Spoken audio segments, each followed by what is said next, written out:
సంగారెడ్డి జిల్లా చిన్నారం మండల కేంద్రంలోని పెద్దమ్మగూడెం గ్రామంలో అంగరంగ వైభవంగా శ్రీ బ్రహ్మరాంబిక మల్లికార్జున స్వామి జాతర ఉత్సవాల్లో భాగంగా ఒగ్గు కళాకారుల ఆధ్వర్యంలో నాగవెల్లి కార్యక్రమాన్ని ఘనంగా నిర్వహించారు. ఈ సందర్భంగా ఉత్సవ కమిటీ అధ్యక్షులు ఎల్లనగారి వెంకటేష్ యాదవ్ మాట్లాడుతూ మల్లికార్జున స్వామి జాతర ఉత్సవాలు ఘనంగా నిర్వహిస్తున్నామని, ఉత్సవాల్లో భాగంగా నాగవెల్లి కార్యక్రమాన్ని ఒగ్గు కళాకారులు అంగరంగ వైభవంగా నిర్వహించారని తెలిపారు. మంగళవారం ఎల్లమ్మ తల్లి బోనాల జాతర ఉత్సవాలు నిర్వహిస్తామని తెలిపారు. ఈ కార్యక్రమానికి భక్తులు అధిక సంఖ్యలో విచ్చేసి ఎల్లమ్మ తల్లి కరుణా కటాక్షాలు పొందాలని కోరారు.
కంచి కంచి వంట కొంచాను లేదు కంచులు కారు పెడితే మించి మూతలు మోగుతున్నాయి.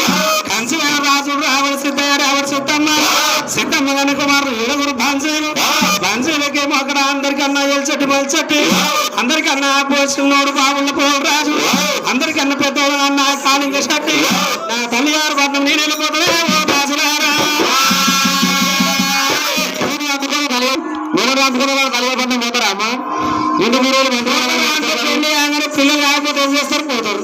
పిల్లలు అయిన వాళ్ళు ఉంటారు. మరి అంతే మేము రామంది వాళ్ళ కూడా మనకుంటున్నాం వల్లయ్యో చూస్తాను మల్లయ్య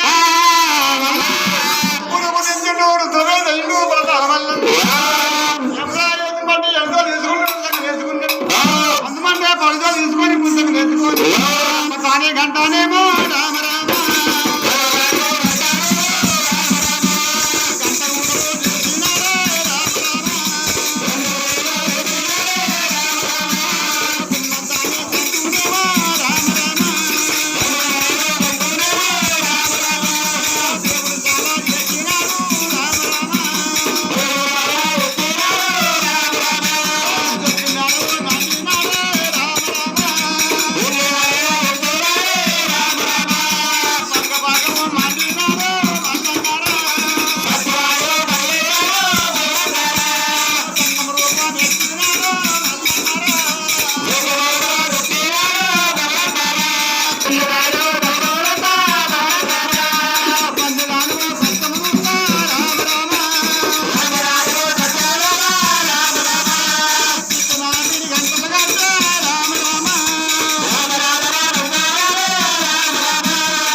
చిన్నారం మండలం పెద్దమ్మగూడెం విలేజ్లో మల్లన్న జాతర కార్యక్రమం జరుగుతుంది.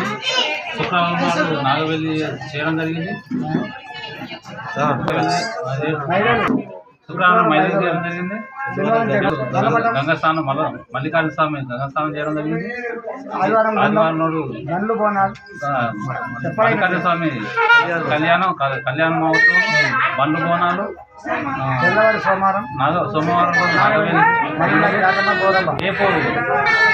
ఎల్లమ్మ రేణుక ఎల్లమ్మ తల్లి పండు బోనాలు కళ్యాణ మహోత్సవం జరగబోతుంది. రంగరంగ వైభవంగా పెద్దమూడు గ్రామస్తులు మిగతా గ్రామాల నుంచి కూడా తరలి వచ్చి చూడడానికి రావడానికి వస్తున్నారు. పబ్లిక్ ఎంతో సంతోషంగా ఘనకార్యంగా చేసుకుంటున్నారు. ఈ యొక్క జాతరను విజయవంతం చేయాలని కోరుతున్నాం. మా ఉర్దూ కళాకారులు వాళ్ళు ఒక 30 సంవత్సరాల నుంచి వాళ్ళ తర్వాత రెండు తరాలుగా వాళ్ళే మా ఒక జాతరకు వాళ్ళే సహకరిస్తున్నారు, వాళ్ళే చేస్తున్నారు. వాళ్ళకు కృతజ్ఞతలు చెప్తున్నారు.